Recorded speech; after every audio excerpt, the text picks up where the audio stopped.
ओम नमः शिवाय सीरियल को फुल HD क्वालिटी में पूरा देखने के लिए हमारे चैनल को सब्सक्राइब करें और बेल आइकन को दबाएं ताकि आपको हमारे नए नए एपिसोड्स देखने को मिलते रहें। मैं ओंकार भक्तजन, सद्पुरुष और मानवीय संवेदनाओं से जुड़े हुए प्राणी, जिसमें डुबकी लगाकर अपना जीवन धन्य करते हैं। मैं नाम स्मरण की ऐसी पवित्र धार हूं। मैं ओंकार हूं। शिव पार्वती के क्रोध की ज्वाला से पीड़ित राहु रक्षा के लिए जलंधर को पुकारता है, किंतु जलंधर राहु को प्रताड़ित कर कैलाश पर आक्रमण करता है। इंद्र बृहस्पति ये देखकर आश्चर्यचकित होते हैं। विष्णुलोक में लक्ष्मी चिंतित हैं कि कहीं शिव जलंधर को भस्म न कर दें। शिव पार्वती जलंधर की सेना को देखते हैं। पार्वती उत्तेजित होती है। वहां पहुंचकर जलंधर शिव से पार्वती उसे सौंपने के लिए कहता है।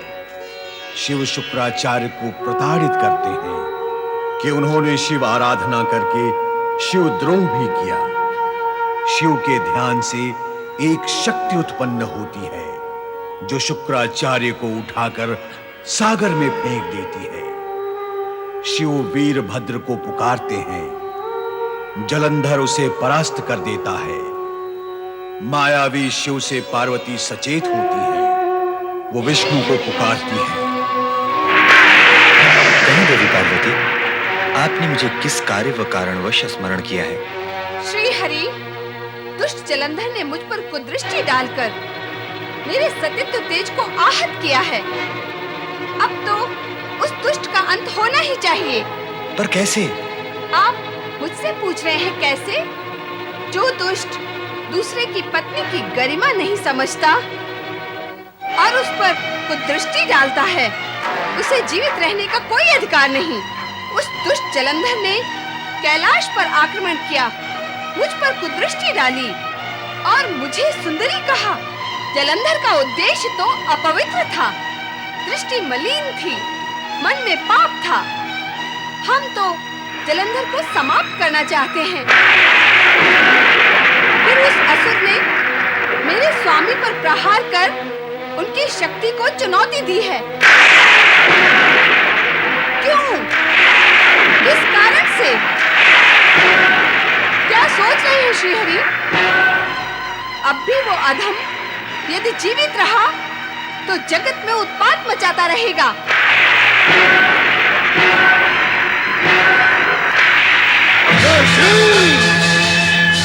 ये मायावी, छल किया है तूने हमसे। तू दंड पाने के योग्य है। दैत्यराज महाबली जलंधर हूँ। मेरा जन्म युद्ध करने और देवताओं को परास्त करने के लिए हुआ है।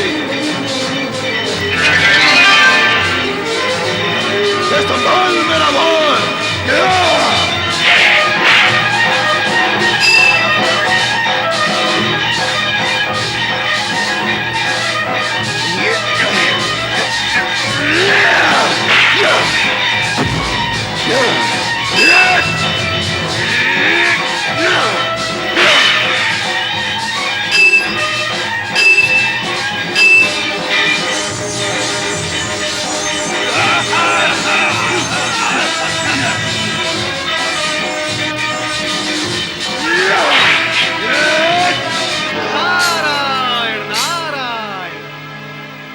क्यों राहु, शीश झुका हुआ है? क्या लज्जित हो अपने दुष्कर्म से? लज्जित भी और दुखी भी। अरे ये तो शुभ लक्षण है। अहंकारी और दुष्कर्मी यदि अपने कर्मों पर लज्जित होने लगेंगे तो जगत में सर्वत्र शांति और सुख व्याप्त हो जाएगा। सत्कर्मों का ही बोलबाला होगा। नारद, तुम सदा जगत के सुख का राग ही क्यों लापते रहते हो? इसलिए कि ये सर्वश्रेष्ठ राग है। इसी राग से इस सृष्टि का निर्माण हुआ है और इसी राग से ये सृष्टि संचालित होती है। जिसने भी ये राग जान लिया उसके लिए फिर कुछ जानना शेष नहीं रह जाता। तुम भी आलापो इस रात को राहु, तुम्हारा भी कल्याण ही कल्याण होगा। अपने ही कहते रहोगे या मेरे भी सुनोगे? नारायण नारायण, आज तुम्हारे पास भी सुनाने के लिए कुछ है। उत्तम, अति उत्तम। सदा तो सुनते ही रहते हो, आज सुनाओगे? सुनाओ, शीघ्र सुनाओ। तुम मुझसे लज्जा का कारण पूछ रहे थे ना? हाँ हाँ, वैसे अहंकार और दुर्भावना का आभास होते ही लज्जा आती है, किंतु तुम्हारे साथ क्या कारण है? क्या दैत्यराज जलंधर ने तुम्हें प्रताड़ा है? नाम ना लो उस दुष्ट का। वो दैत्य नहीं, दैत्यों का शत्रु है। यदि मुझे उसकी दुष्टता का ज्ञान पहले होता तो कभी साथ न देता। उसका साथ देने के कारण ही मैं लज्जित हूँ। अभ्यास करो, अभ्यास करो लज्जित होने का, और अपने अन्य असुर बंधुओं को भी अभ्यास कराओ। सबका कल्याण ही कल्याण होगा। परंतु इतना भी समझ लो कि भगवान भोलेनाथ के हाथों ही जलंधर का वध होगा।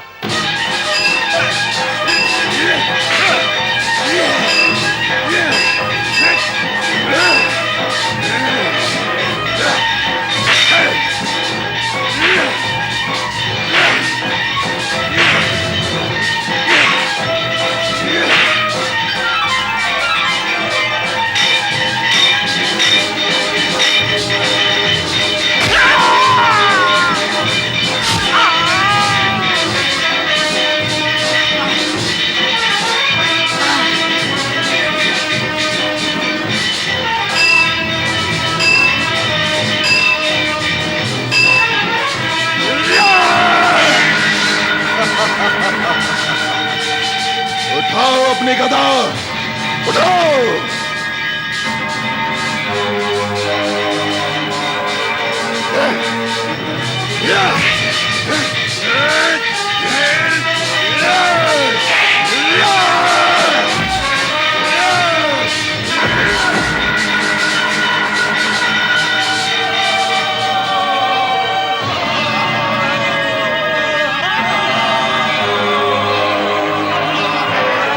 जलंधर, जलंधर, महेश्वर शिव शंकर से युद्ध करके अपने सर्वनाश का आयोजन मत कर। अब भी समय है, कुछ बिगड़ा नहीं।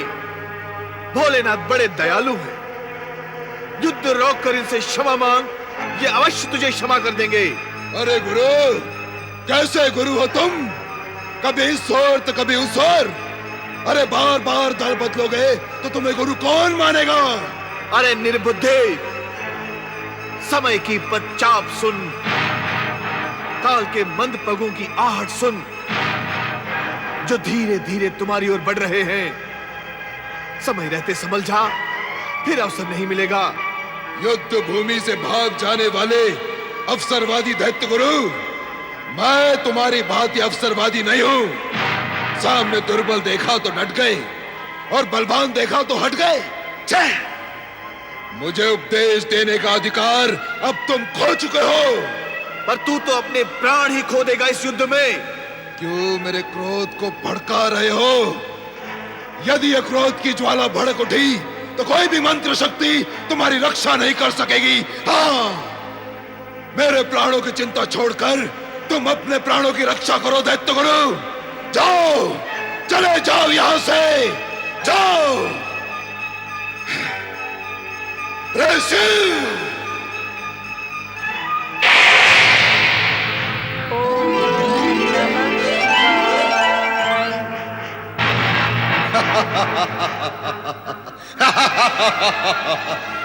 देखा दैत्य गुरु, तुम्हारे शिव का त्रिशूल भी मेरे प्रभाव से व्यर्थ हो गया।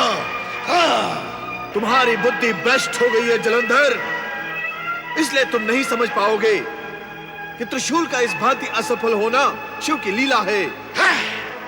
परम ज्ञानी ध्यानी नहीं समझ सके शिव की लीला को, तो तुम जैसा पापी क्या समझेगा? सत्य तो यह है कि काल तुम्हारे सिर पर मंडरा रहा है और अब तुम पर आकर बैठेगा अवश्य।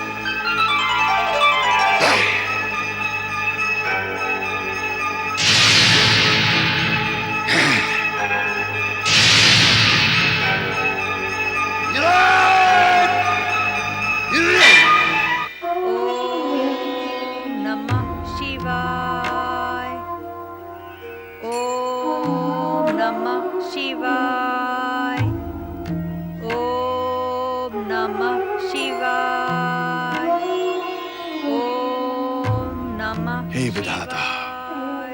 ये कैसी विडंबना है कि पति शिव के साथ भीषण और निर्णायक युद्ध कर रहा है और पत्नी इधर उसी शिव की आराधना में लीन है। यदि वह अज्ञानी इधर आकर देख सकता तो उसे इस बात का ज्ञान हो जाता कि शिव का त्रिशूल उससे टकराकर असफल क्यों हो गया। वह अवश्य यह भी समझ जाता कि उसकी पत्नी वृंदा की शिव भक्ति और सतीत्व के कारण ही शिव उस पर पूर्ण प्रहार नहीं कर रहे हैं। वृंदा, वृंदा, नमः शिवाय। गुरुवर, प्रणाम गुरुवर। वृंदा, मैं तुम्हें अखंड सौभाग्यवती व दीर्घायु का आशीर्वाद देना चाहता हूं, किंतु मेरे और आपके आशीर्वाद के बीच ये किंतु कैसा गुरुवर? वृंदा, तुम्हारे पति जलंधर की बुद्धि भ्रष्ट हो चुकी है। वो तुम्हारा व अपना हित अहित न विचार कर शिव से युद्ध करके सर्वनाश की ओर बढ़ता जा रहा है। इसीलिए मैं भगवान शिव से प्रार्थना कर रही हूँ गुरुवर। वृंदा, तुम्हारी भक्ति, प्रार्थना और सतीत्व से जलंधर के पाप की मात्रा अधिक हो गई है, इसलिए तुम्हारा सद प्रयत्न भी व्यर्थ ही होगा। नहीं गुरुवर, मेरा प्रयत्न व्यर्थ न होने दे। जलंधर की दुष्टता, नीचता व मलिनता से तुम्हारे प्रयत्न और प्रार्थना की शक्ति क्षीण हो गई है। वृंदा, इस पर भी तुम्हें निराश होने की आवश्यकता नहीं है। तुम्हें अपने सतीत्व की रक्षा सावधानी से करनी होगी।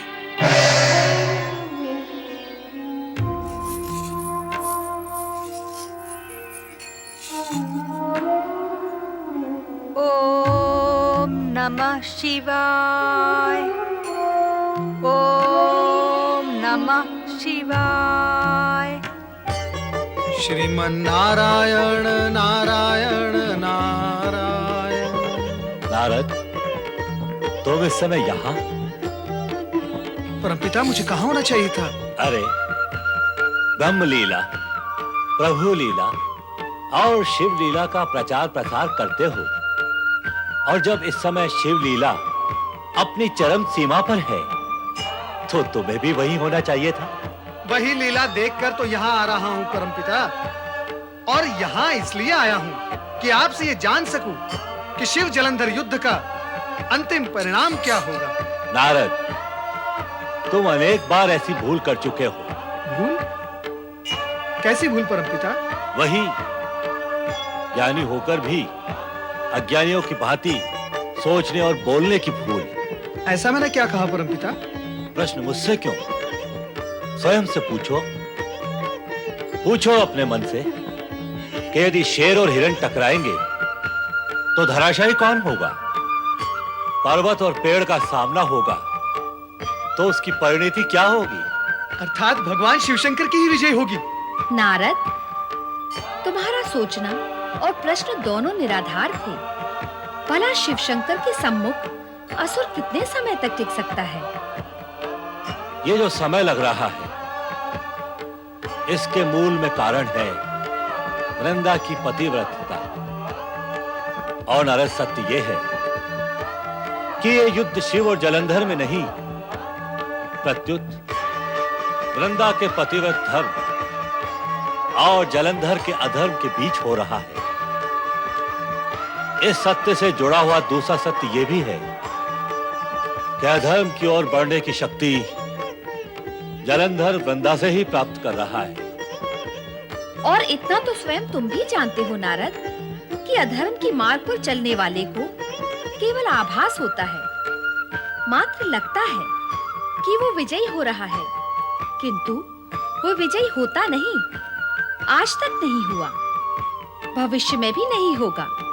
कारण कि विधाता ने सृष्टि के आरंभ में ही प्रकृति के नियमों के अनुसार अधर्मी के विपक्ष में निर्णय लेकर और उसके भाग्य में सदा सदा के लिए पराजय लिखकर उस लेखनी को तोड़ ही डाला था।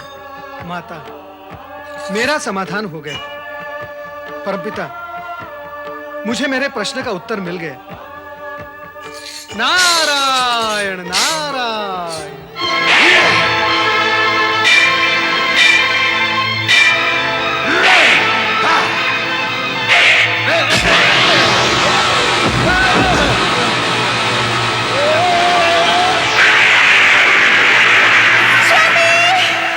क्या हुआ महारानी, क्या हुआ?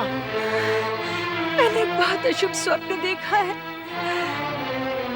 कि स्वामी युद्ध से लौट आए हैं। नहीं महारानी, युद्ध से कोई लौटा नहीं। महारानी जी, महारानी जी, महारानी जी, महारानी जी। सेनापति, सेनापति ये क्या?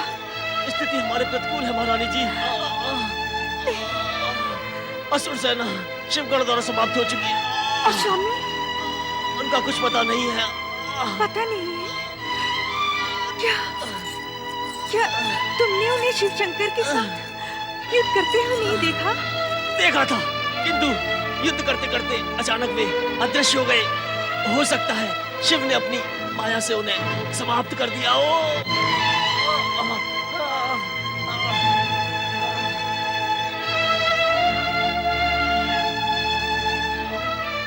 मेरा सतीत्व जब तक पवित्र है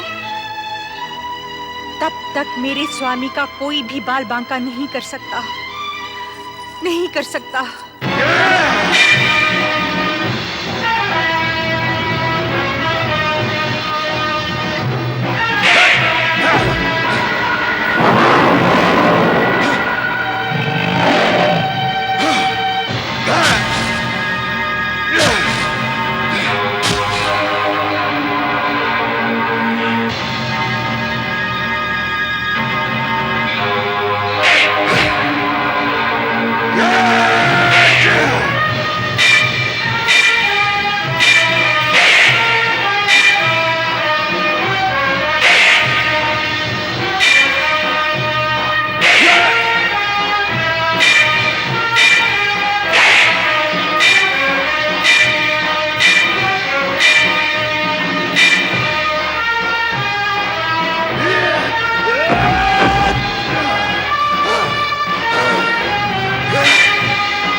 शिव से निरंतर युद्ध करते हुए जलंधर जब क्लांत और क्षीण होने लगा तो उसका चिंतित होना भी स्वाभाविक ही था।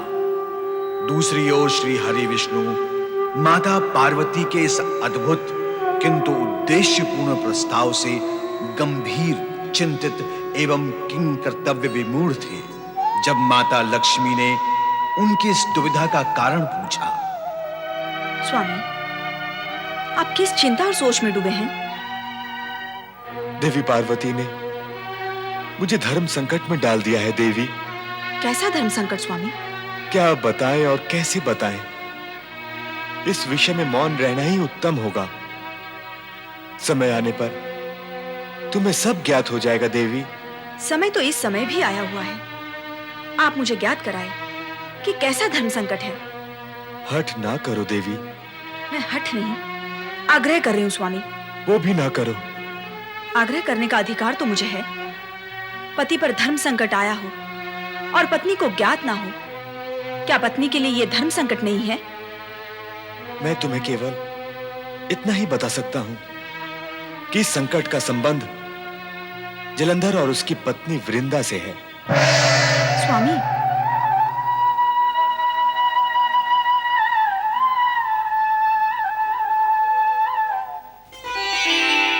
ओम हरि हराय नमः।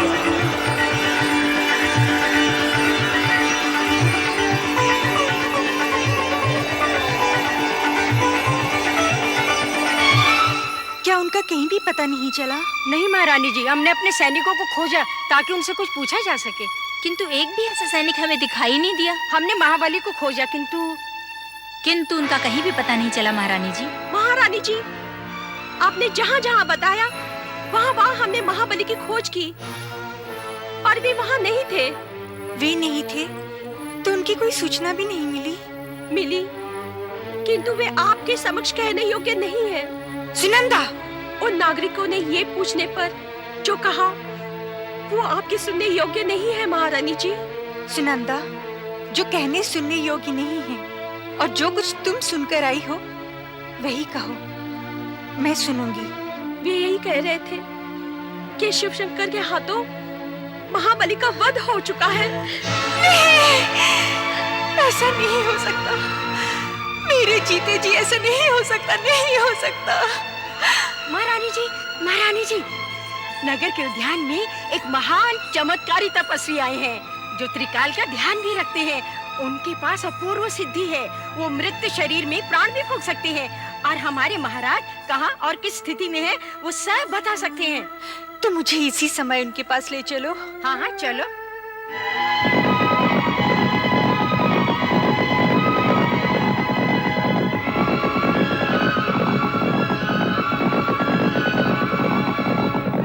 ओम हरि हराय नमः। ओम हरि हराय नमः। ओम हरि हराय नमः। ओम हरि हराय नमः। ओम हरि हराय नमः। ओम हरि हराय नमः।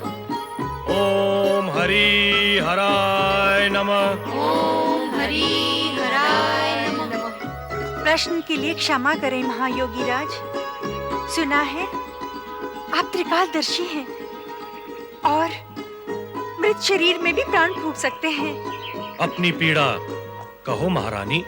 मैं अपने पतिदेव के विषय में जानना चाहती हूँ।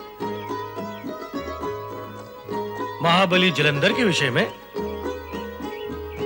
हाँ हाँ योगी राज।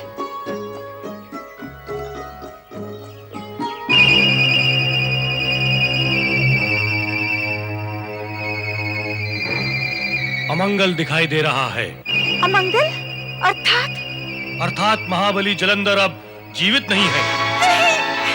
नहीं योगी राज, ऐसा न कहें। उनके प्रति मेरी भक्ति की शक्ति उनकी रक्षा कर रही है। तुम्हारी भक्ति के प्रभाव से हम अपरिचित नहीं है वृंदा। मृत जलंधर के मुखमंडल पर पहले जैसा तेज अब भी विद्यमान है। तो योगी राज, मुझे मेरे पति के पास भेज दे। हमारे होते हुए इतना कष्ट क्यों वृंदा? तुम्हारे मृत पति जलंधर का शरीर हम यही मंगवा देते हैं।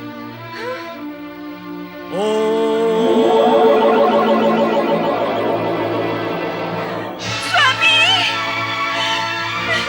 स्वामी! स्वामी! ये आपको क्या हो गया स्वामी? ये सब कैसे हो गया स्वामी? मेरे होते हुए आपको कुछ नहीं हो सकता स्वामी। आपको कुछ नहीं हो सकता स्वामी। जागे स्वामी, स्वामी, जागे स्वामी। वृंदा, प्रलाप करने की आवश्यकता नहीं है। हम तुम्हारे मृत पति को पुनर्जीवित कर देते हैं।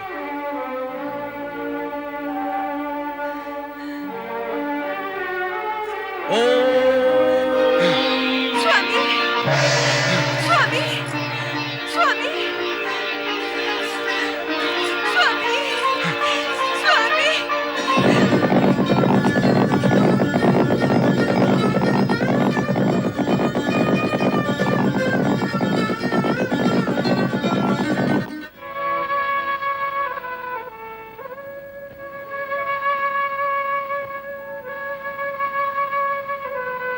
माता, नारद का प्रणाम स्वीकार करें। यह क्या, आप अकेली हैं, वो भी उदास? महाप्रभु कहाँ गए हैं? नारद, जिस सरलता से तुमने इतने सारे प्रश्न पूछ डाले, उसी सरलता से मैं तुम्हारे सभी प्रश्नों का उत्तर नहीं दे सकती। प्रश्न पूछना मेरा आशय नहीं था। महाप्रभु को न देखकर मैं असमंजस में हूँ। वो तो मैं भी हूँ, क्योंकि वे किसी धर्म संकट की बात कहकर अचानक अंतर्ध्यान हो गए। स्पष्ट रूप से उन्होंने मुझे कुछ भी नहीं बताया, केवल इतना कहा कि इस धर्म संकट का संबंध जलंधर और वृंदा से है। नारायण नारायण, इसीलिए आप उदास हैं माता? स्वाभाविक है। स्थिति समझा करो नारद। समझ गया माता, मैं सब समझ गया, स्थिति भी और परिस्थिति भी। क्या समझ गए? यही कि इस धर्म संकट का संबंध जितना आपके भ्राता महाबली जलंधर और महारानी वृंदा से है, उतना ही संबंध भगवान भोलेनाथ और माता पार्वती से भी है। नारद, तुम संबंधों की जोड़-तोड़ बैठाने में पटु हो, पर यहाँ शिव पार्वती की चर्चा कहाँ से आ गई? ऐसे गई माता। हम सब भगवान भोलेनाथ की लीला की कठपुतलियां हैं। भगवान भोलेनाथ हमें जैसे नचाते हैं, हमें नाचना पड़ता है। नारायण नारायण।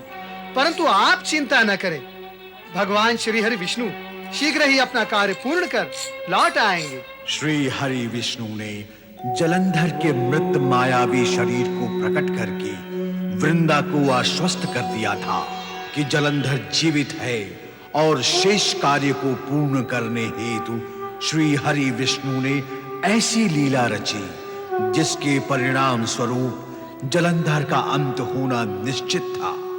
इस लीला के प्रभाव से वृंदा का मन अशांत और पीड़ित हो उठा।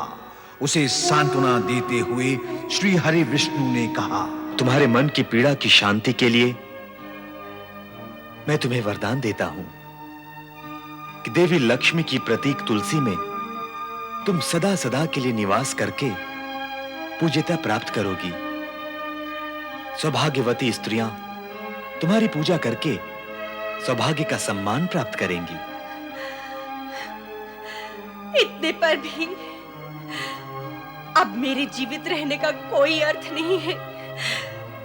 मैं जा रही हूँ। ओम नमः शिवाय।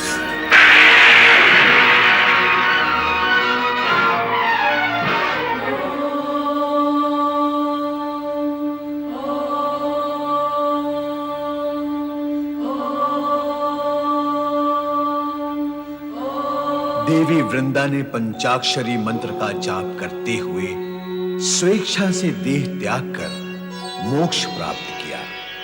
ये घटना भी शिव लीला का एक अंश ही था। ऐसी शिव लीला जिसका आदि अंत और रहस्य आज तक कोई समझ नहीं पाया। उस लीलाधारी से लीला के वशीभूत होकर जलंधर अभी तक युद्धरत है।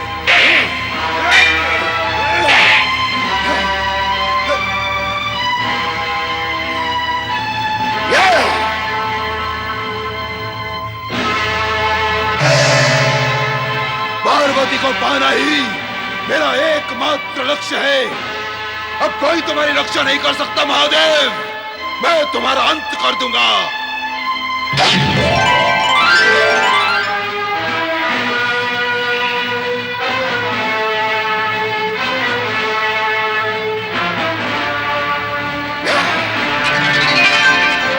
जलंधर, जलंधर,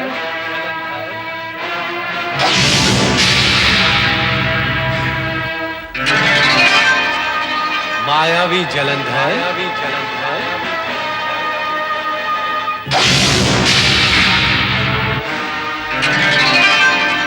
महाबली जलंधर, महाबली जलंधर,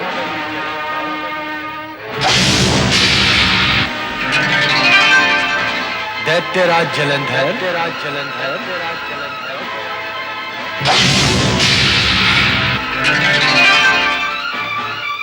शक्तिशाली जलंधर, शक्तिशाली जलंधर,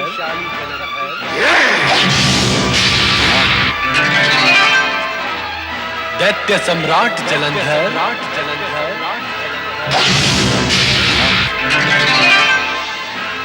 असुराधिपति जलंधर,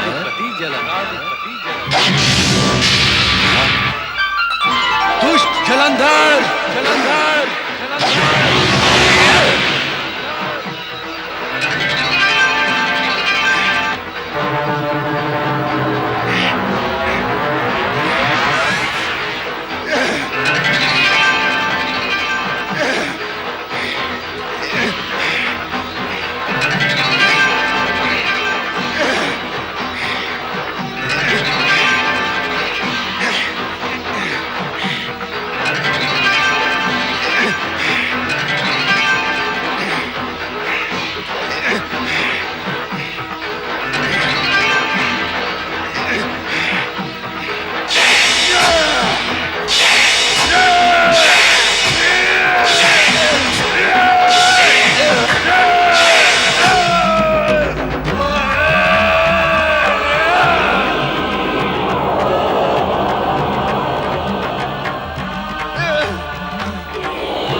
कुमारी जलंधर, सुन,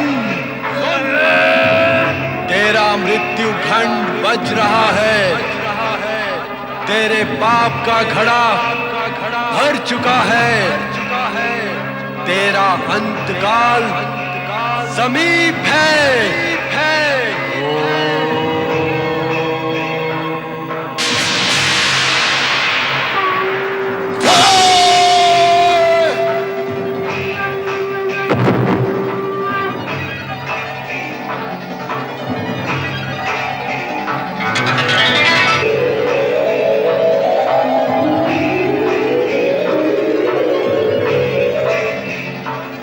भगवान शिव शंकर की जय, देवादिदेव भोलेनाथ की जय। प्रभु, आपने स्वयं जलंधर की उत्पत्ति करके उसे असुरों का अधिपति बनाया। मेरे और वृंदा के लिए संकट उत्पन्न किया। श्री हरि विष्णु को संकट का सामना करना पड़ा। ऐसी शिवलीला का क्या प्रयोजन है प्रभु? ओम नमः शिवाय। माता पार्वती, शिव लीला अकारण कभी नहीं होती। मुझे तो लगता है कि नारद लीला का प्रयोजन भी अकारण नहीं होता। नारायण नारायण, मैं तो भगवान शिव का दास हूँ माता। मैं जो कुछ करता हूँ भगवान शिव के संकेत पर ही करता हूँ। और भगवान शिव के लिए लीला करना आवश्यक है, क्योंकि वो उनका स्वभाव है। अब देवेश्वर अपना स्वभाव कैसे छोड़ सकते हैं माता? क्यों भगवान? नारद, इस जगत में सत्य और असत्य का संघर्ष नियति का धर्म है। और ये लीला रचने का कारण यही है कि जन साधारण इस सत्य को स्वीकार कर ले कि जिस तरह जलंधर महाशक्तिशाली होते हुए भी अहंकारवश पर नारी पर कुदृष्टि डालकर मृत्यु को प्राप्त हुआ, उसी प्रकार उसकी भी वही दशा हो सकती है। अतः वह सावधान रहे। जन साधारण को सावधान वे सुरक्षित रखने के लिए ही लीलाएं रची जाती है। शिव लीला अद्भुत है, अनंत है। सत्य तो ये है कि शिव लीला अपारदर्शी भले ही हो, किंतु इसका उद्देश्य अत्यंत पारदर्शी और लोकहितकारी होता है। भगवान शिव की लीला से उत्पन्न न्याय, नीति और कृपा के विषय में जगत के सभी प्राणी, गृहस्थ, ऋषि मुनि, यहां तक कि देवगण भी सर्वथा संतुष्ट रहते हैं। शिव लीला से ही जगत का कल्याण होता है और सदा ही होता रहेगा। ओम नमः शिवाय, ओम नमः शिवाय, ओम नमः शिवाय, ओम नमः शिवाय, ओम नमः शिवाय, ओम नमः शिवाय।